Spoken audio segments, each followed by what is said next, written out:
Hi, Attachment Theory in Action podcast listeners. Today, I am excited to welcome Karla Gomez to the podcast. Karla is a highly regarded clinical expert with an extensive and diverse background in mental health care. She holds a bachelor's degree in human resource management with organizational behavior, a master's degree in psychology with a concentration in entheogenic assisted psychotherapy, and a postmaster's in trauma counseling. Karla's professional experience spans across clinical work, crisis intervention, case management, outreach, and admissions in residential treatment settings, where she has effectively served clients at every stage of their healing journey.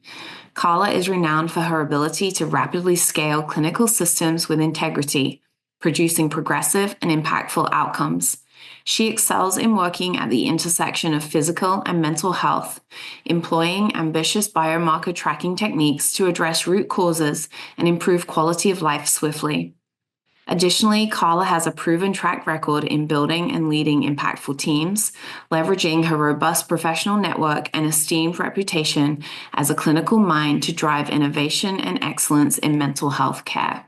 Well, hi, Karla. I am so excited to welcome you to the Attachment Theory in Action podcast. Thank you so much for being our guest today. And I know that this conversation is going to be fantastic, as they all are, but I'm really looking forward to just diving in with you and learning about your story and the work that you're doing. So why don't I'd love to start with my guests, asking them if they felt like there was anything that happened earlier on in their life or early experiences that have led them down the path that they're on and to the work that they're doing. So I'd love to hear your answer and for you to maybe share some of what you're currently doing with our listeners.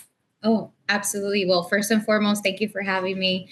That's a loaded question because, yes, the short answer is yes. Something did happen over the course of my childhood that definitely led me in the direction of, being a mental health provider. But you and I have talked about, I was born and raised in Puerto Rico. So I grew up having a lot of exposure to just socioeconomic changes, and anything that would happen was just very noticeable. I was exposed to it. So when we moved over here, I've had a couple of careers. I don't know if you and I have talked about that, but towards the beginning of my previous career, which was in culinary arts, I started realizing that was also something that kind of seeped in a lot of the things that I noticed in my culture, like substance use, a lot of mental health issues, seeped into the culture of the kitchen as well. And so I eventually, I'm kind of condensing it all into one, but eventually just the exposure that I've seen throughout my life really led me down the path of wanting to support people through human services.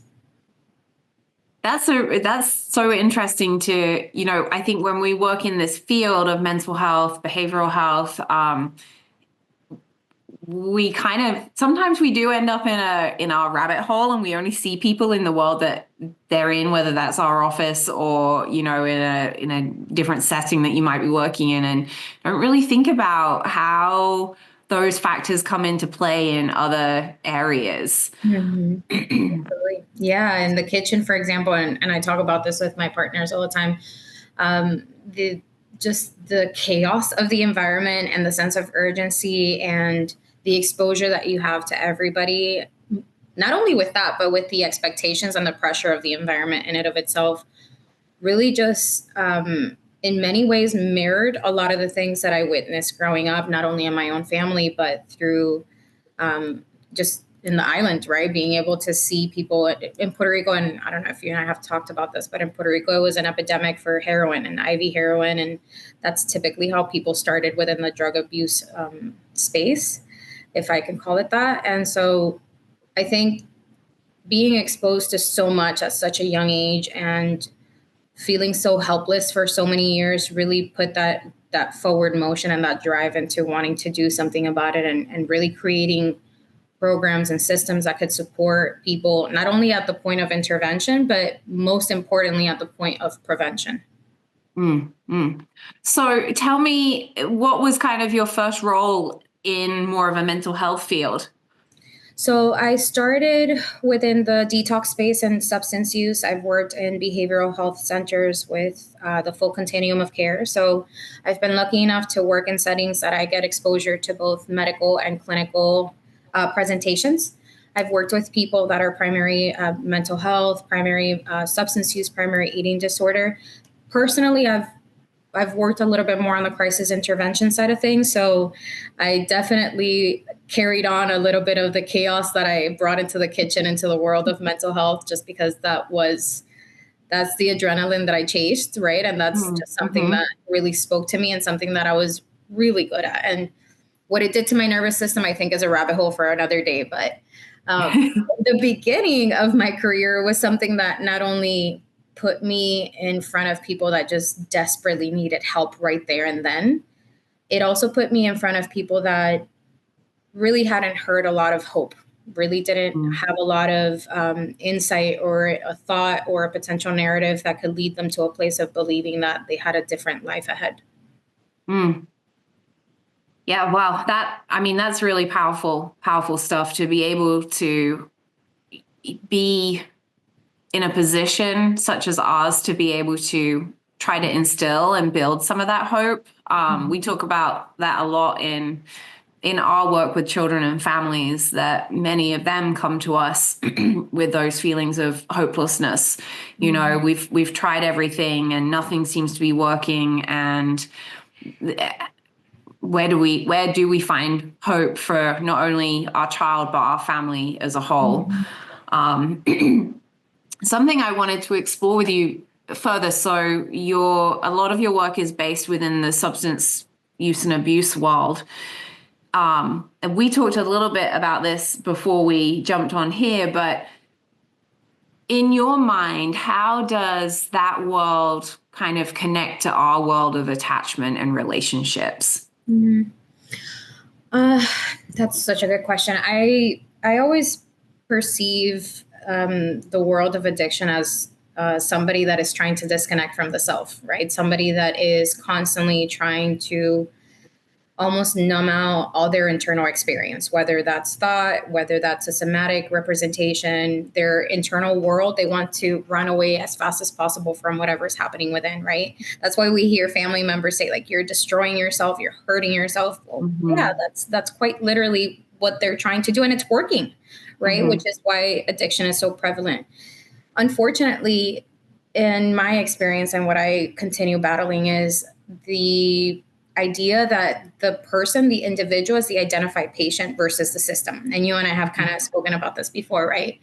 When we isolate, we continue confirming that pathology within the same individual rather than moving into a space where we have a conversation around how does the system employ or enable these tendencies to continue showing up, right? And if there isn't necessarily a global understanding of those behaviors and what is the system doing to continue enabling that, then it's just going to continue showing up. The regression is just going to continue showing up, right? So a lot of what I have done in my career and why I moved away from the traditional levels of care and being institutionalized is to be able to run that conversation more into a parallel space and move it away from the individual, right? Move it more into the family system, understanding what the epicenter of that behavior is across multiple generations. Because the addiction may be showing up on one person, but that's behavior that could show up entirely different in the generation before, whether it's the parents or perhaps siblings, right? So really understanding the global concept of that one presentation is what's become incredibly important in my work and what I find that has been the most efficient in addressing family systems altogether. I love that approach.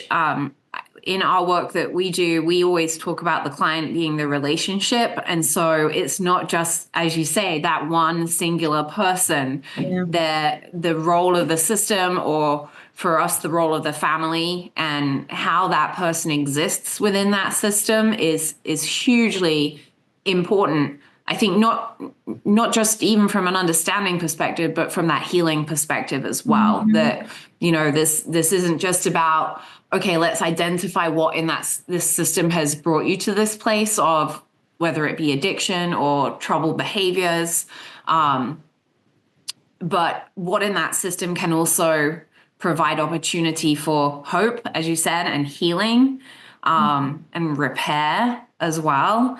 So I really, I think a lot of, well, not a lot, I think that some people may see substance abuse or use as this kind of, it's over here by itself, but it doesn't just exist by itself, Yeah. as you've just highlighted. Yeah.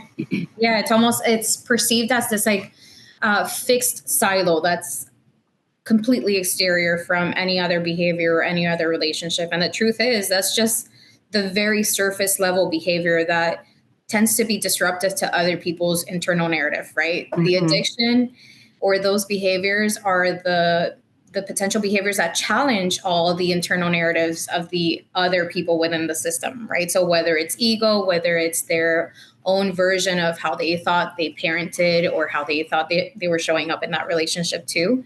So it's an interesting the effort of addressing the family system is a multidisciplinary effort, right? It isn't just looking at the behavior. It isn't just looking at things from a unilateral perception. It's much more about that bird's eye view presentation and understanding how is this really showing up for everybody and how has this shown up across generations and across X amount of years, right? It isn't an isolated event. I love that kind of analogy of that bird's eye view of the presentation. I think that that's just a really neat, a neat way of describing it and really visualizing it. So my question to you is, because I think that I think that us in the field, we know and understand the value of the system and having that system be a part of treatment and healing. But what we also know is that it can be sometimes very, very hard to engage that system. And so you talked about like a multidisciplinary approach.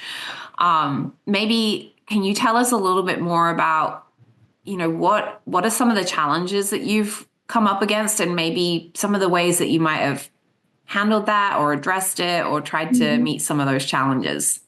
Yeah, I love that question. So I'll preface that this isn't just on the substance abuse space. This is something that we've worked with people that have clinical, like mental health, clinical presentations, individuals that have clinical and medical acuity presentations. So I think what has been most effective for us, and I say us as in my firm, as in my team, is the continuity in conversation. We're operating, even if it's three of us, even if it's three of us within our firm, we're still operating from this space of being a control tower for their continuity.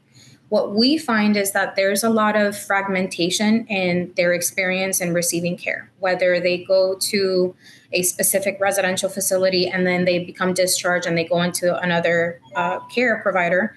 That transition isn't being properly communicated, and therefore the treatment plan in and of itself isn't being maintained, right? So one of our first lines of defense is always making sure that we have access to as much information, historical information as possible, and that we have access to all the providers that have been involved in that person's life, right? Beyond that, we are continuously communicating. And I mean our as in the professionals that are working with them, our communication needs to be a top priority.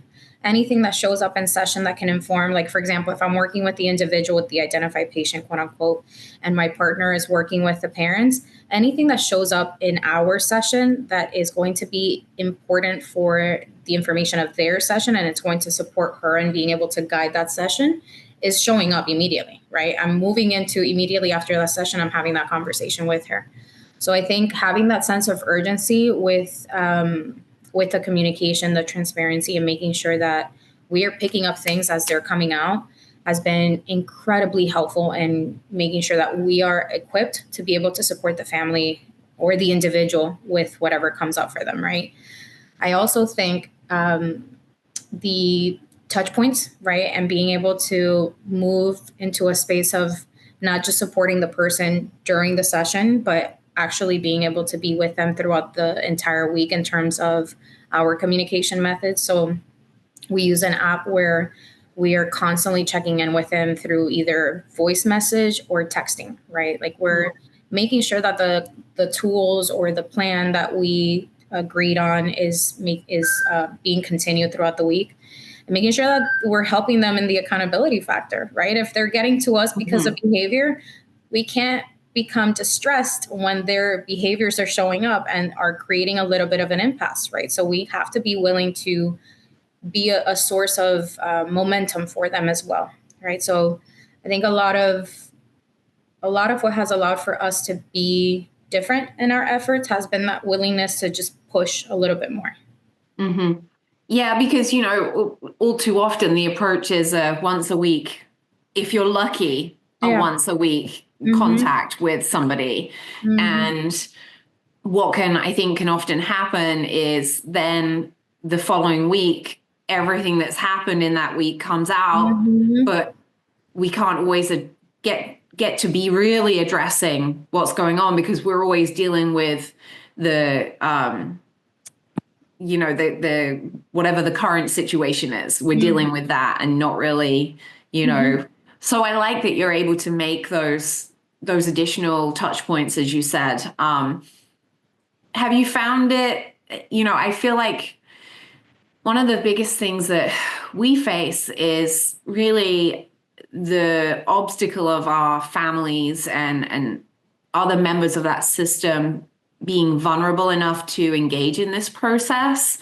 And especially, when I hear you say, if I encounter something in this session with this client and my colleagues over here, the most of the current approaches in most clinical practices is confidentiality, and you can't share what's said in a session. And so I personally can see the benefit of having that. We often we will say that we typically won't have therapy with a child unless the family is present too, because again, the client is the relationship. So we're almost doing that in our sessions, but you may have adult clients, and so it looks slightly different. I don't know, what challenges have you encountered when you make this suggestion or you tell families this is how we work? Yeah. Well, from the very beginning, everything about from the beginning, when a client signs up with us, their protocols, the application, the documents that they sign, all involve this language. If we are going to do this, if we're diving in, we are going to need access to X, Y, and Z, right? And access to the family system and being able to have open conversations is part of it. We believe that, in isolation, those pathologies are going to continue showing up. Access and exposure is where we start meeting and building resilience, right? So if part of what we're working towards is that the stress tolerance, that emotional regulation, being able to be in actual, honest relationship with one another, nasty things are going to come up, right? And things that are going to be difficult and clunky need to come up. And the perfect, most appropriate setting to do that is with professionals that are there, understanding your historical and behavioral challenges, how this shows up in a cultural and a multi-generational context, how that shows up in the dynamic of your relationship, and how that informs your current functioning, right? So being able to have that bird's eye view, and we go back to that, and truly understanding, okay, these are the pillars of their dysfunction. This is how it's showing up. More often than not, that communication and that willingness already puts me in front of the client that really is truly going after autonomy and is truly wanting to be a part of their recovery, right? And thankfully, that in and of itself has almost removed the type of client that, for example, I was working with back in inpatient and in-network providers, because they typically didn't necessarily want to be there, but also wanted to be there. And oftentimes I had clients that were just there to appease their family members. Thankfully, this approach really puts me across people that are deeply intentional about the work that they're doing. And sure, rejection and aversion can come up, and we will have our difficult sessions that, they may not be collaborators, but for the most part, they know that if they're not capable or their behavior or their pathology is showing up, we will be there for them, right? And we can support them, and we can redirect that energy in a place and in a momentum that is actionable and that it's healthy for them. Yeah, as you're talking, what I'm really thinking about is, to me, from an attachment perspective, you and this is true for most therapists too, as a therapist, we become that secure base for our client. You just said if those behaviors come up, we're going to be there through them. Like this is we're here for the good, the bad, and the ugly, Yeah. which to me is part of what is that development of a secure attachment is am I am present and I'm attuned and I am here for any way you show up, because infants, they don't have a filter. They show up good, bad, and ugly, and as a constant caregiver, we have to respond consistently and predictably to those however they're showing up, whether we like it or not. And that's what I hear you creating for your clients is that space where you can show up and it can be good. You can show up and it will be difficult, but I'm the secure base for you. And almost then you're helping them rebuild that security with that family system. Mm-hmm. Yeah, more so with individuals that have already experienced a continuum of care for a multitude of times. They typically know how to talk the talk, right? They know what they need to be doing in order to gain some space between them and the professionals and do just enough to get by. Not to throw any shade at any level of care, right? Because it's appropriate and it's every case, right? Every case is met with a different appropriateness. But I do think that what we have been doing is really allowing the discomfort of the emotion to show up and to be the one that redirects that energy, right? That redirects that whatever, whether it's an event or a thought or an emotion or a behavior in and of itself. You're not necessarily in a container full of providers that are going to notice that dysregulation in you and that are going to redirect and walk you through that. Though that's very helpful in a crisis stabilizing situation and perspective. In the real life, you're not going to walk around with people around you that are going to be like, hey, you look a little dysregulated today. Maybe you can go for a walk and maybe you can pipe down on the caffeine today and make sure that you're eating 40 grams of protein in the morning so that we can give your nervous system the best shot that it has, right? You have to be able to get to that place at some point at an autonomous level, right? And so part of what we do is even in the conversation, even in the most baseline manner of if something is happening, reach out. Let's have a conversation. If you have a thought, if you have a conversation or something happens that is causing some sort of discomfort, let's open it up for conversation.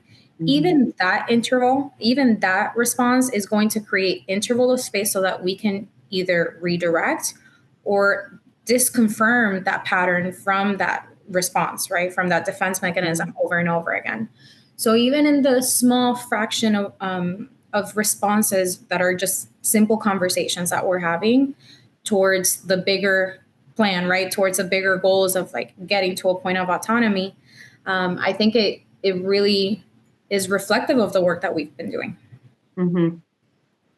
I'm definitely thinking about when you're talking about that regulation, we know that you cannot learn to regulate independently. A child doesn't learn to regulate it that independently. There has to be co-regulation. And again, your work is really mimicking those early life experiences to kind of retrain the brain how to regulate and how, the individual, how to regulate independently outside of you, because you're right. I think that's one of the things that I always found a little bit scary as a therapist was how is this person going to cope without me being around? How do I get them to that point where they can function independently? And so I love that by increasing those touch points, you're able to facilitate more of that growth, successfully.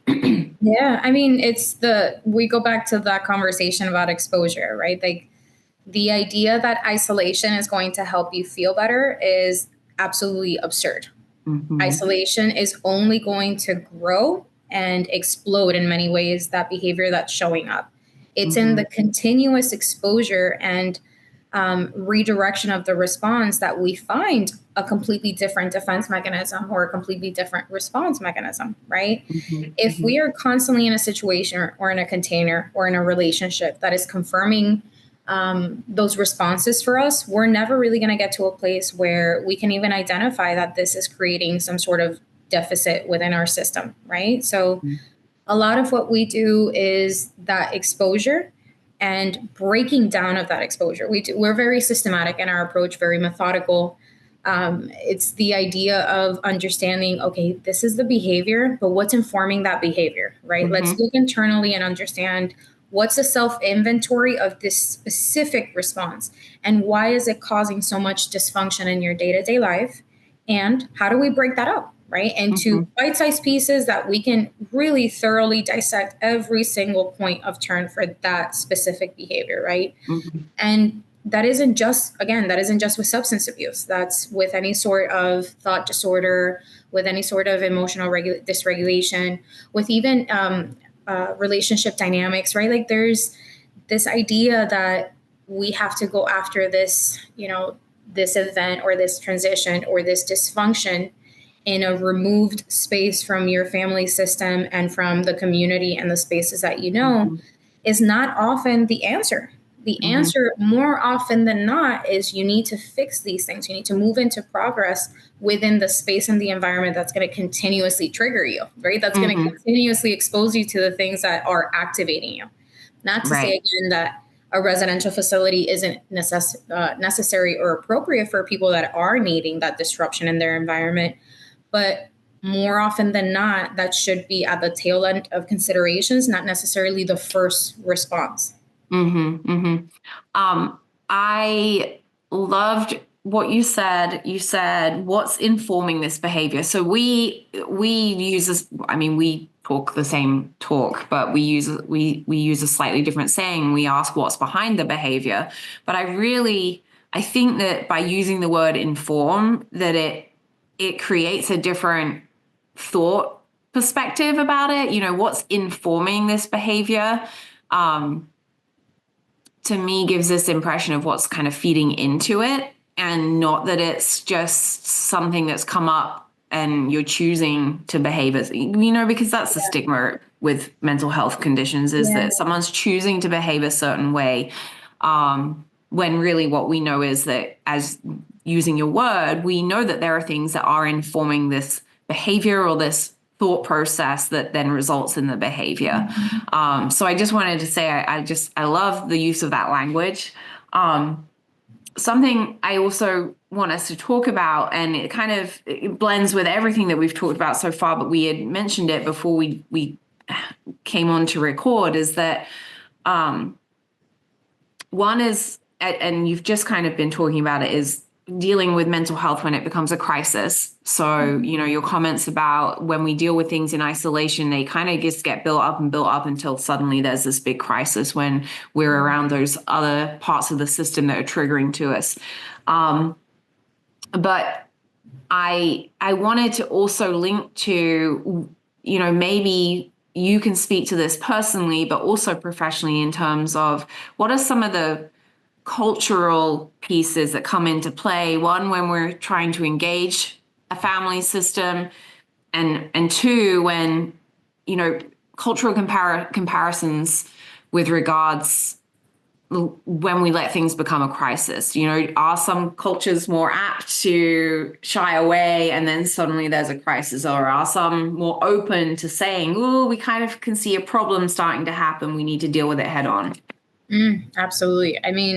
You and I briefly touched on this in our conversation, is this idea that within America, within the United States, a lot of the treatment modalities and a lot of the clinical modalities in general are heavily based on individuality, on the autonomy and the individuality of the human being. Whereas if you look at it from a social and cultural perception, for example, in my culture, we're all about keeping things under wrap, right? We're all about keeping things within the family system. I'm Hispanic.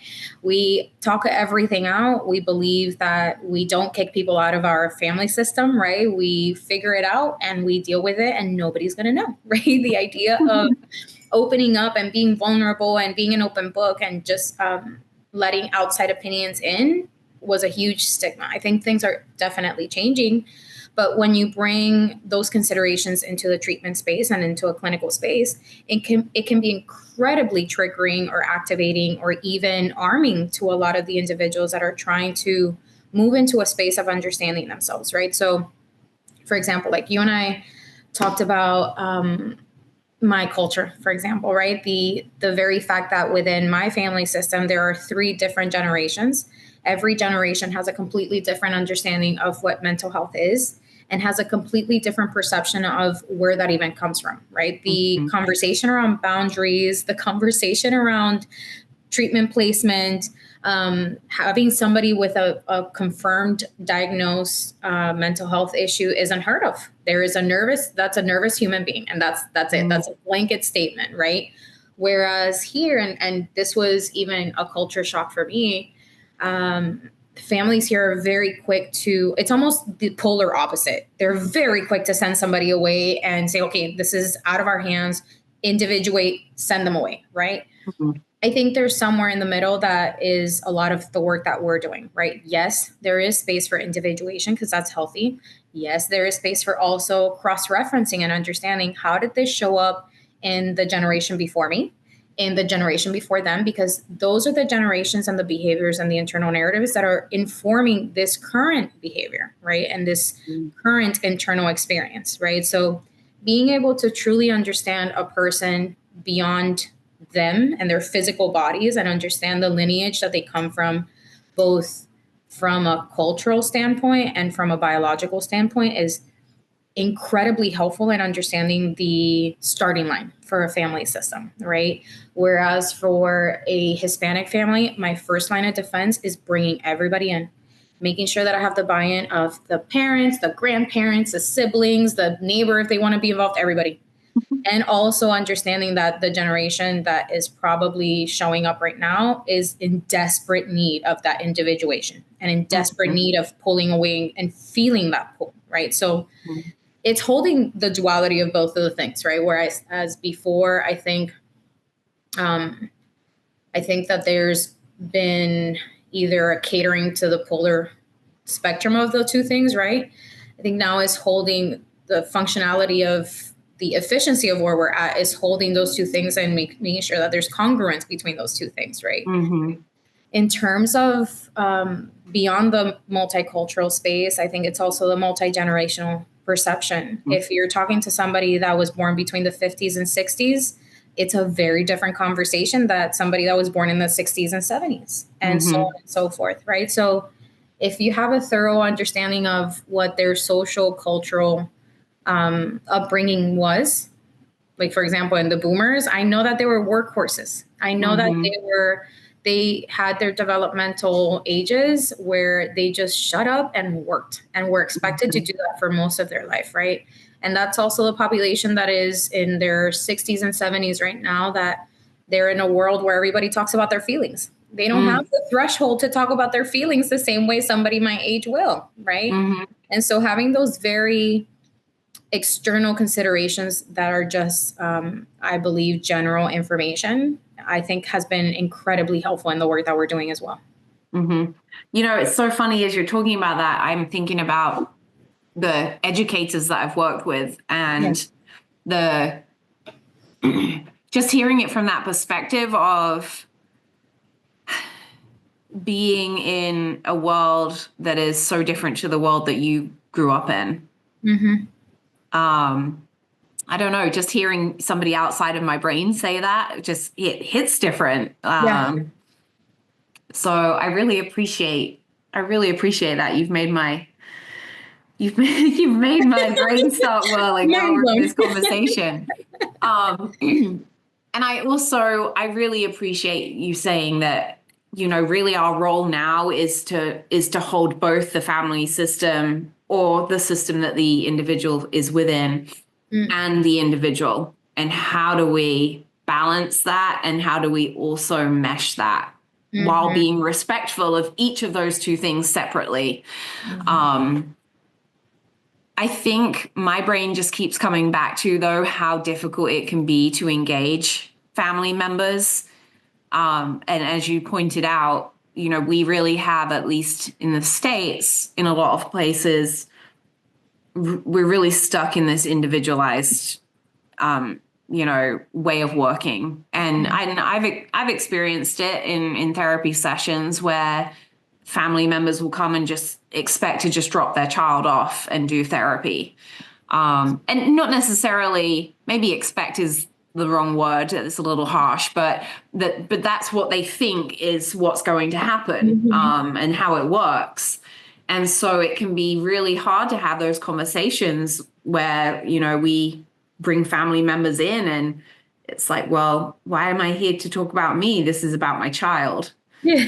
This is about my sibling or my spouse or whatever.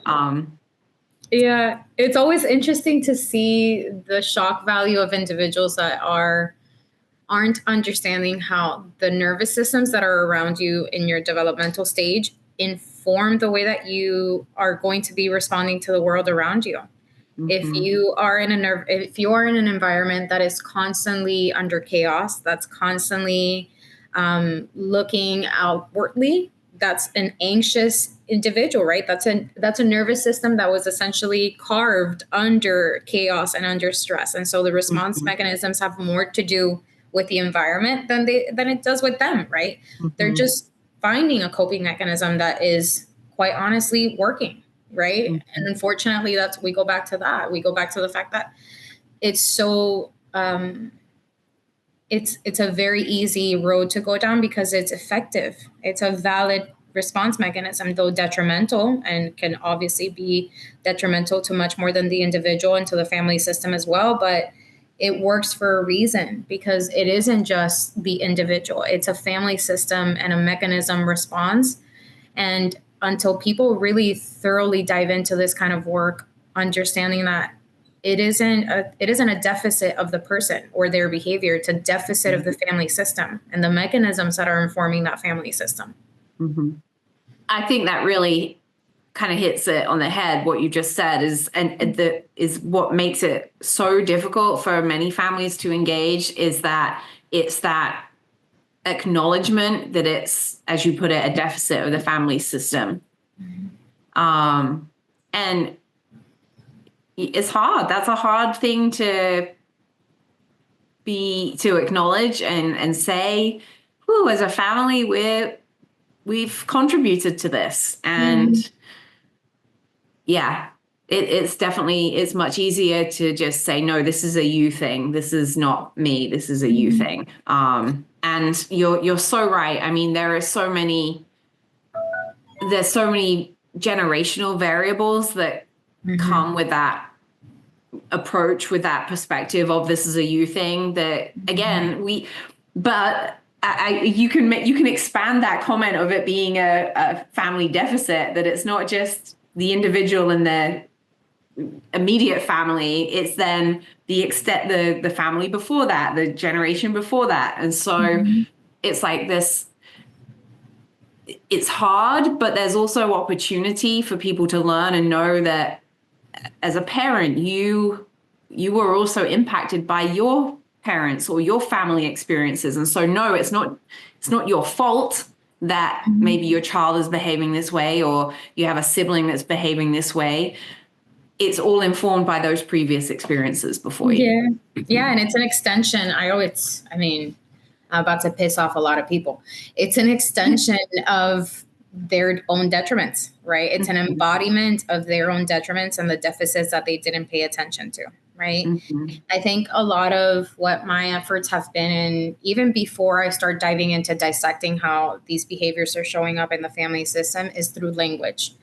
I truly put in a lot of time into making sure that everybody is speaking the same language, that everybody means the same thing when they're utilizing certain words, and that we're understanding what certain words mean and the attunement of each word in every single generation, right? Because a word that I may use with a 70-year-old may have a very different effect into a word that I utilize with a 30-year-old, right?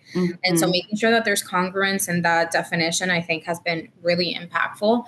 But absolutely, I mean, the person that is quote unquote behaving irrationally or dysregulated is truly the individual that is materializing those internal deficits that perhaps the previous generation had, and they went unspoken, right? They went unresolved for an X amount of time. And unfortunately, because they typically tend to be the parent-child dynamic, now we have an extended version of ourselves, somebody that we care deeply about, right? Somebody that we are held responsible for. And so now we are met with this body that's outside of us that thoroughly challenges every single internal narrative that we may have, starting with our ego, right? So now you are forced to deal with it. Now you are forced to understand it from a completely different scenario, more so the fact that the risk factor is death, right? The outcome, if we don't pay attention to this, is death. So I think if we address it from the perception of understanding that we have to quite essentially attack the ego in many ways and dismantle the perceptions and the belief systems that are being funded through, or informed, better yet, informed through the ego, I think we'll be much more effective and much more, we can address things at a much more expedited space without having the starting line continuing to be the person that is always the starting line. Right? If you have an active addict, that active addict is always going to be put at the forefront of clinical care rather than the family being the first line of defense, right? And I think that if we kind of reverse engineer it and we address perhaps the parents or the family system that it has been informed, or better yet, that the behaviors have been informed through, that will be a lot more efficient in our care.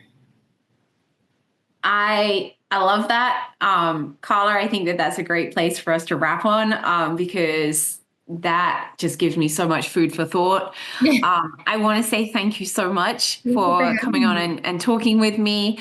And I'm certain that our listeners are going to just have their wheels turning now, thinking about everything that you've said. And I really appreciate your perspective on family systems and the value of working with a family and not just an individual. So thank you so much.